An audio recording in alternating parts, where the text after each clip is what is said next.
America has a fatal attraction with guns. Just look at these sobering, sad, and very stark statistics. Over the past 4th of July holiday weekend, at least 22 mass shootings across 17 states were recorded, according to the Gun Violence Archive. At least 20 people were killed and 102 people were injured during the onslaught of violence.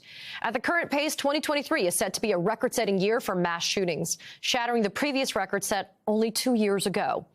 This is our grim reality of living in a country unwilling and unable to address its own gun violence problem. For his part, President Biden is renewing calls for action. In a statement made after the string of 4th of July holiday shootings, the president argued, quote, "I continue to call upon Republican lawmakers in Congress to come to the table on meaningful common sense reforms that the American people support." But if history is any indicator, the president's words might not be enough. Joining me now, Executive Director of Moms Demand Action, Angela Farrell Zavala.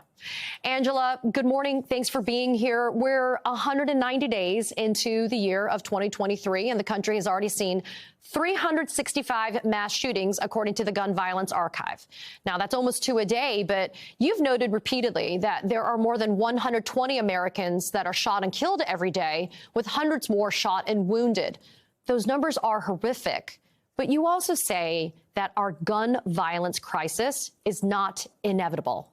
Why do you say that? Yeah, that's absolutely right. This isn't a natural disaster. We know that strong gun laws, strong gun policy will save lives. What we're seeing now, first of all, I will say people are fed up. People are growing weary of seeing this, but we also know that this is not inevitable. We know that the majority of American people want to see stronger gun laws. We know that. We also understand that a growing number of Americans see this as a public health crisis that needs to be addressed. And this tells us something, that elections matter. Elections have consequences, because what we are seeing now is a result of extremist lawmakers that are beholden to a gun lobby that are gutting our laws. It's not just our lawmakers, it's also our courts. So while we are frustrated with this, we know that rolling up our sleeves and continuing to push, making sure that we have the leaders that we need. And by the way, this administration, you just mentioned the president at the top of this, is the strongest gun sense administration that we've seen. And we have states across the country where we have trifectas and we have politicians that are doing their job. We need to continue to push and make sure that our lawmakers are doing exactly what the American people want, which is strengthening our gun laws and keeping our communities safe. Angela, on July 1st, Florida became the 26th state in our United States to enforce a permitless concealed carry law, which allows gun owners to carry without a permit and without any training or experience. Nebraska is set to enact a similar policy in just a few months in September. Just how dangerous are these permitless carry laws? This is absolutely outrageous. What they are promoting is a guns everywhere culture. And we are going to continue to push back on this. We have our Moms Demand Action volunteers and survivors across our country, all 50 states, plus the District of Columbia. And every day we're getting up to make sure that we are pushing for the laws that are going to keep our community safe, and also trying to figure out how we're breaking through this culture of guns in the country, frankly. So while this is really disturbing, I will tell you there's many examples of us doing this across the country, from Minnesota to Maryland to Illinois to Colorado. And the list goes on. And we're going to continue to push. And again, elections have consequences. So remember this when you go to the ballot box, that the folks that you're going to vote in are the ones that are here to protect our lives. And if they're going to be gutting gun laws, that's not doing what we want, which is keeping our community safe. You know, on a personal level, Angela, my 8-year-old daughter, she's going to come back from summer camp and she's about to start 3rd grade in a few weeks. Her world has been, since preschool, reading, writing, arithmetic, and active shooter drills. You've said, I learned really early on that we can't just wait for someone to save us. We have to jump into action. So what can we all do to keep all of our kids safe? Well, the first thing I would say is hug your kids tight.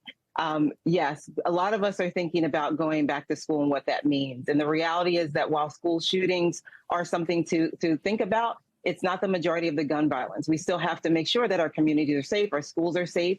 We have to make sure that we're bringing in the people that are going to make us safe, which means our elected officials. That means talking to the administration at school to make sure that we have things like, for instance, we are working with our Be Smart program across the country to ensure that even gun owners have information so that they can securely store their firearms. There's lots of ways that we can look out and prevent these tragedies from happening. And we're going to continue to educate and work alongside our partners in every state to make sure that we're keeping our community safe. But hug your kids, but you should not be afraid. You should be standing up and saying there's something that we can do about this, and we're not going to stand for inaction anymore. For the past 5 years, the halls and classrooms of a particular building at Marjory Stoneman Douglas High School were locked away from public view. This week, though, private tours for families of the victims began before a planned demolition of the site. One of the parents of Parkland victim Alex Schechter tweeted, quote, "In order to stop mass shootings, elected leaders need to walk the crime scenes of every mass shooting in their community. We would have real change if that happened." What's your reaction to that tweet? First of all, I want to say I honor and give so much love and respect to survivors of gun violence. They get up every single day and turn their pain into purpose. And they are living with the realities of our gun violence crisis every single day. And the fact that they get up to make sure not one more person has to go through something like this, or not one more community has to be torn apart. So I agree that we need to really look at what is happening to our survivors across the country, look at the fact that the leading cause of death for children and young adults in this country are firearms. And these are things that, again, is not Mother Nature. This is not insurmountable. These are things that have real solutions that we can actually move forward and make sure that we're keeping our community safe. So I'm going to continue to work with our Moms Demand Action and Students Demand Action across the country, our survivors that are doing this good work every day. Angela Farrell Zavala, I appreciate you taking the time to be here. As a mom, as an American, and as someone who just wants everybody to be able to live safely, I appreciate all of the hard work that you and the organization are doing. Thanks for being here. Thank you, Katie.